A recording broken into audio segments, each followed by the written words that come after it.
देख रहे हैं मनी गुरु। मैं हूं स्वाति रायना।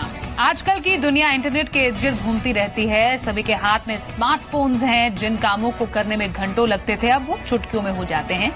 लेकिन आज हम बात इन सब की नहीं करेंगे, क्योंकि ये सब तो आपको पहले से ही पता है। आज हम दरअसल बात करेंगे कि इस इंटरनेट की दुनिया से आप कमाई कैसे कर सकते हैं। डिजिटल मार्केटिंग आजकल सबकी जरूरत है। ऑफलाइन कंपनियां हो या ऑनलाइन, सभी ज्यादा से ज्यादा इंटरनेट यूजर्स तक अपनी पहुंच बढ़ाना चाहती हैं। तो आखिर कैसे इसमें अपना करियर बनाया जा सकता है और क्या है ये डिजिटल मार्केटिंग की दुनिया, इसी पर चर्चा करने के लिए आज हमारे साथ हैं एएमपी डिजिटल सॉल्यूशंस के फाउंडर अमिताभ वर्मा। अमिताभ, आपका स्वागत है मनी गुरु में। इंटरनेट सैवी काफी लोग होते हैं, छोटे छोटे बच्चे इनफैक्ट आजकल इंटरनेट सैवी होने शुरू हो गए हैं। इसलिए हमने सोचा क्यों ना कमाई के मौके भी इसके जरिए तलाशें, जो कि ऑलरेडी काफी लोग कर रहे हैं। सबसे पहले डिजिटल मार्केटिंग, क्योंकि एक बहुत वाइड टर्म है। डिजिटल मार्केटिंग किसे कहेंगे, क्या होता है ये? बिल्कुल। मार्केटिंग का काम होता है एक प्रोडक्ट को एक कंज्यूमर के पास ले जाना और प्रोडक्ट और कंज्यूमर को कनेक्ट करना। जो भी चीज हम लोग ऑनलाइन मीडियम के थ्रू करते हैं, जैसे नॉर्मली लोग ऑनलाइन चीजें बेचते हैं फ्लिपकार्ट, ई कॉमर्स के थ्रू, या फिर बहुत सारे स्टोर्स हैं जिसको लोग प्रमोट करते हैं ऑनलाइन। इन सब प्रमोशन के तरीकों को डिजिटल मार्केटिंग करते हैं। बेसिकली इसका मतलब यही है कि कैसे हम प्रोडक्ट्स और सर्विसेज को कंज्यूमर्स के पास ले जाएं और उसके पास और उसको बताएं कि ये क्या चीजें हैं, बेनिफिट्स क्या है, फीचर्स क्या है। तो ये डिजिटल मार्केटिंग होता है। बहुत सारे टूल्स हैं, बहुत सारे चैनल्स हैं, इन सबको मिला के डिजिटल मार्केटिंग। बेसिकली आप एक जरिया है मार्केटिंग का। और नॉर्मली हम देखते हैं कि आप कहीं पर भी जाते हैं, किसी शॉप में भी, आप बड़े शोरूम में जाते हैं, तो वहां पर किसी प्रोडक्ट की मार्केटिंग करना, लेकिन ये डिजिटल तरीका है, इंटरनेट के जरिए एक जो ऑनलाइन बाजार हम कह सकते हैं, वहां पर डिजिटल मार्केटिंग इसे कहेंगे। इनफैक्ट कई लोग, क्योंकि आजकल इतना ज्यादा ऑनलाइन ही सब कुछ हो रहा है, शॉपिंग लोग ऑनलाइन करते हैं, एवरीथिंग इज ऑनलाइन।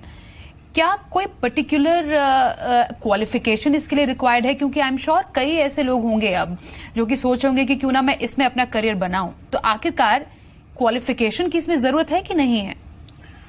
नहीं, देखिए, कोई फॉर्मल क्वालिफिकेशन की जरूरत तो नहीं है, लेकिन आपको आप फेमिलियर होने चाहिए इंटरनेट से। लाइक आपको सर्फिंग आनी चाहिए, ईमेल्स कैसे काम करते हैं वो आनी चाहिए। तो एक फेमिलियरिटी होना चाहिए और दूसरा ability to learn new things होना चाहिए। वो तो आजकल स्कूल का बच्चा भी अमिताभ कर लेता है, लेकिन अलग क्या हो इसमें? बिल्कुल नहीं, इसमें कुछ अलग ये चीज नहीं है। तो अगर आपके पास इंटरेस्ट है और अगर आप टाइम लगा के सीख सकते हैं तो फिर आप कर सकते हैं। और फिर इसमें इंटरनेट डिजिटल मार्केटिंग में डिफरेंट एरियाज हैं, उसे आप अपने इंटरेस्ट और स्किल के बदौलत आप चूज कर सकते हैं। कुछ खास क्वालिटीज, क्योंकि कुछ खास इसमें जरूरत है जो एनहांस करने की, स्किल्स एनहांस करने की जरूरत है किसी को डिजिटल मार्केटिंग में, क्योंकि मार्केटिंग एक ऐसा शायद प्रोफेशन है जिसमें आपको बहुत ज्यादा वोकल होने की जरूरत होती है, कम्युनिकेशन स्किल्स। तो वो स्किल्स ऑलरेडी डेवलप हो बहुत बेटर है, लेकिन उसको एनहांस कैसे किया जाए? बिल्कुल। इस डिजिटल मार्केटिंग के 3-4 बड़े बड़े एरियाज हैं। जैसे कि सबसे बड़ा है ऑनलाइन एडवर्टाइजिंग। अगर आप ऑनलाइन एडवर्टाइजिंग, जो लोग होते हैं वो लोग एड्स को क्रिएट करते हैं, उसको राइट लोगों को दिखाते, टारगेट करते हैं, उस पर बिड करते हैं, उस पर बजट करते हैं। उनका काम है डेटा एनालाइज करना। तो इन जो लोग ऑनलाइन एडवर्टाइजिंग की तरफ जाते हैं, जैसे बैनर्स हैं, वीडियो एड्स हैं, उनको थोड़ा बहुत क्रिएटिव होना चाहिए। लाइक क्रिएटिवली हम कैसे बताएं कि ये मेरा फोन आपके फोन से डिफरेंट है, इसको हम कैसे क्रिएटिवली बताएं डिफरेंट टारगेट ऑडियंस के लिए। तो उसमें थोड़ी बहुत क्रिएटिविटी चाहिए और लैंग्वेज स्किल्स चाहिए, लैंग्वेज स्किल होना चाहिए, थोड़ा बहुत एनालिटिकल, लाइक उसे डेटा देख के समझ में आना चाहिए कि ट्रेंड्स क्या है। अगर हम फीमेल 18 to 25 को दिखाएं वर्सेस मेल 18 to 25, तो कौन सा मेरा सेगमेंट बेटर हो रहा है, कहां से ROI है। तो एक ये पहला सेगमेंट है, पहला एरिया है। दूसरा जो कि काफी बड़ा है वो social media. And again social media में उन्हें बहुत ज्यादा कम्युनिकेशन स्किल्स की कुछ ज्यादा जरूरत होती है। तो आप कम्युनिकेशन के स्टूडेंट्स हैं, इंग्लिश लैंग्वेज के स्टूडेंट्स हैं, तो आप सोशल मीडिया कर सकते हैं। इसमें मेजर काम ये होता है कि आप कंज्यूमर्स से कनेक्ट करें। तो आपको ऐसा पर्सनालिटी होना चाहिए कि आपको लोगों से मिलना, उनसे बातें करना, उनको समझाना, ये अच्छा लगता हो। तो फिर आप सोशल मीडिया में जा सकते हैं। प्लस यहाँ भी आपको एनालिटिकल स्किल्स चाहिए। आपको चाहिए कि आपका जो पोस्ट करें फेसबुक पे, ट्विटर पे उसका रिस्पॉन्स क्या आ रहा है, ROI क्या आ रहा है, उसको एनालाइज करके फिर समझना कि किधर हम लोग ज्यादा बजट डालें, किधर हम लोग ज्यादा एफर्ट डालें, तो ये करना एक सोशल मीडिया का काम है। और फाइनली एनालिटिक्स, तो एक एनालिटिक्स भी एक एरिया है जो लोग सिर्फ डेटा देख के उसको एनालिस्ट होते हैं। तो उसमें अगर आपने कुछ स्टैटिस्टिक्स किया हो या समझ में आता हो या नंबर्स से आपको बहुत पसंद है, तो उन लोगों के लिए एनालिटिक्स फील्ड है। तो ये 3 ब्रॉड एरियाज है, वैसे तो बहुत सारे इसमें भी एरियाज हैं, बट ब्रॉडली इस तरह से आप सेगमेंट कर सकते हैं। तो डिजिटल मार्केटिंग में किसी को अपना करियर अगर सेट करना है, वो अकेले ही खुद सेट कर सकते हैं या एक टीम की रिक्वायरमेंट होती है? जैसा आपने कहा कि किसी एक बड़े आप साइट के साथ जुड़ के कर सकते हैं, अपना साइट क्रिएट करके फिर उसको मार्केट कर सकते हैं। इसका एक प्रोसेस क्या होता है? सो इसमें देखिए सबसे बड़ी बात है और सबसे अच्छी बात है डिजिटल के लिए कि कोई भी कहीं से भी किसी चीज पे काम कर सकता है। तो आपको उस ऑफिस में होने की जरूरत नहीं है, यहाँ पास में बैठ के करने की जरूरत नहीं है। फ्लेक्सिबिलिटी बहुत है, नंबर 1। नंबर 2 है कि आप इसे एक फॉर्मल रोल के लिए कर सकते हैं और ऑल्सो फ्रीलांसिंग कर सकते हैं। आप इनफॉर्मली किसी और को भी मदद कर सकते हैं, जो कि काफी पॉपुलर है। सो क्या होता है कि बहुत सारे वेबसाइट्स हैं जहां पे बहुत लोग अपने आप को लिस्ट करते हैं और बहुत सारी कंपनियां हैं जो कि अपने काम को आउटसोर्स करती है। तो आप उस पर बिड करके आप काम कर सकते हैं। पर देखिए सबसे पहली बात है कि पहले आपको आना चाहिए उसे आपने सीखा हुआ हो या आपने कुछ टाइम इन्वेस्ट किया हो, क्योंकि स्किल और एक्सपीरियंस 2 चीज की जरूरत होती है। एग्जैक्टली, कमिंग टू दैट, पर स्किल एक्सपीरियंस कैसे? क्योंकि अगर कोई क्योंकि हम कह सकते हैं कि एज इज नो बार। अगर डिजिटल मार्केटिंग की बात करें, कोई भी घर पे बैठ के, चाहे वो एक वर्किंग प्रोफेशनल हो या फिर कोई एक यंग स्टूडेंट हो, वो शुरुआत कर सकते हैं। वर्किंग प्रोफेशनल के साथ एक एडवांटेज है क्योंकि ऑलरेडी उसके पास थोड़ा एक्सपीरियंस है। लेकिन अगर कोई young student as a digital marketing professional अपना करियर बनाना चाहता है, उसके पास तो एक्सपीरियंस नहीं है, तो वो स्किल्स कहाँ से सीखे? करेक्ट। तो पहला तो उसे ये करना चाहिए कि उसे सीखना चाहिए। सो बहुत सारे पेड प्रोग्राम्स हैं, फ्री प्रोग्राम्स हैं, बहुत सारे यूट्यूब पे वीडियोस हैं। हम लोग hunar.co में सिखाते हैं लोगों को। तो वो किसी साथ कहीं पे इनरोल करे या किसी के साथ बैठ के सीखे, तो पहले तो वो करना चाहिए। और ये 3-4 महीने लगता है तो उसे उतना इन्वेस्ट करना है टाइम। उसके बाद से then he can actually create, उसे वो खुद वेबसाइट बनाए या खुद ब्लॉग लिखे और किसी के साथ लग के एक्सपीरियंस ले, रियल लाइफ एक्सपीरियंस। और वो आई थिंक अनदर 6 मंथ्स आप रखिए, उसे रियल लाइव प्रोजेक्ट्स पे काम करना चाहिए।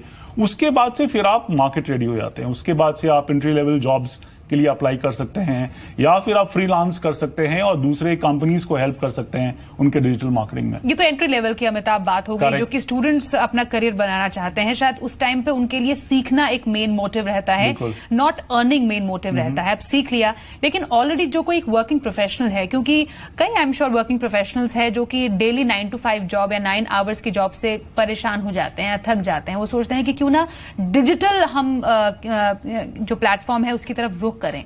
वो क्या अपनी इस पर्टिकुलर 9 आवर जॉब के साथ डिजिटल मार्केटिंग में अपना करियर सेट कर सकते हैं? इतना टाइम उन्हें मिल पाएगा? बिल्कुल।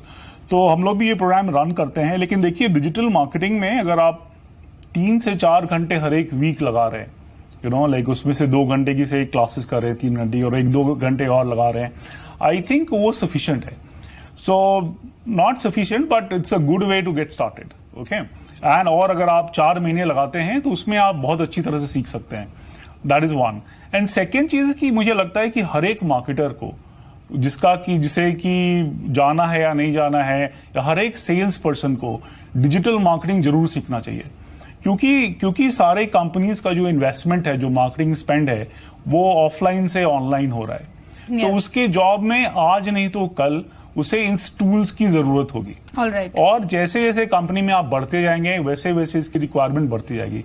तो उन्हें खुद के सक्सेस के लिए, चाहे वो प्रोफेशनल हो या एंटरप्रेन्योर हो या फ्रीलांस करना चाहते हैं, उनको डिजिटल मार्केटिंग की बहुत जरूरत है आज के तारीख में, मुझे लगता है। अमिताभ, डिजिटल मार्केटिंग में कोई करियर बनाता है तो आखिरकार उस पर्टिकुलर प्रोफेशन को क्या कहा जाता है? क्या उसके लिए कोई पर्टिकुलर नेम है? जैसे हम अपने प्रोफेशन में देखें, there are editors, there are producers, there are anchor, there are reporters. तो डिजिटल मार्केटिंग में हर किसी का एक इंटरेस्ट होता है कि आखिरकार मुझे क्या कहा जाएगा, what am I as a digital marketing professional? Correct. तो इसका एक्चुअली अगर आप डेजिग्नेशन देखें तो एक क्या होता है कि एक क्रिएटिव साइड होता है, जो लोग कंटेंट राइटर्स होते हैं या जो लोग क्रिएटिव्स पे काम करते हैं, वेबसाइट का क्रिएटिव बनाते हैं, तो उन्हें कुछ टूल्स आने चाहिए जैसे Photoshop, stuff like that. Then दूसरे लोग होते हैं जो कि अकाउंट मैनेजर्स होते हैं, जो अकाउंट मैनेज करते हैं। तो जैसे उन्हें टूल्स आने चाहिए, जैसे गूगल का एडवर्ड्स टूल है, फेसबुक का एडवर्टाइजिंग टूल्स है, ट्विटर का एडवर्टाइजिंग, लिंक्डइन, इन्हें ये टूल्स आने चाहिए। इनका काम है कि वो एड्स को लेके उसका कैंपेन बनाए, उसमें टारगेटिंग करे, उसमें बिड्स एंड बजट्स डालें, और फिर जब वो चलने लगे फिर उसको इवैल्यूएट करें कि उसका ROI आ रहा है कि नहीं, एक्सेट्रा। तो ये सेकेंड पार्ट है। थर्ड सेट ऑफ पीपल वो सेल्स में होते हैं, लाइक ऑनलाइन मीडिया सेल्स। सो उनका काम है कि एडवर्टाइजिंग बेचना। टिपिकली ये लोग से गूगल, फेसबुक, एड एजेंसीज में या एडवर्टाइजिंग नेटवर्क्स में काम करते हैं। तो ये 3 सेगमेंट है। फिर आप जैसे जैसे आगे बढ़ते जाते हैं तो आप डायरेक्टर होंगे ऑनलाइन मार्केटिंग के या डिजिटल मार्केटिंग के, vice president and president, whatever. So फिर आप वो सिंगुलर पॉइंट ऑफ रिस्पॉन्सिबिलिटी हो जाता है।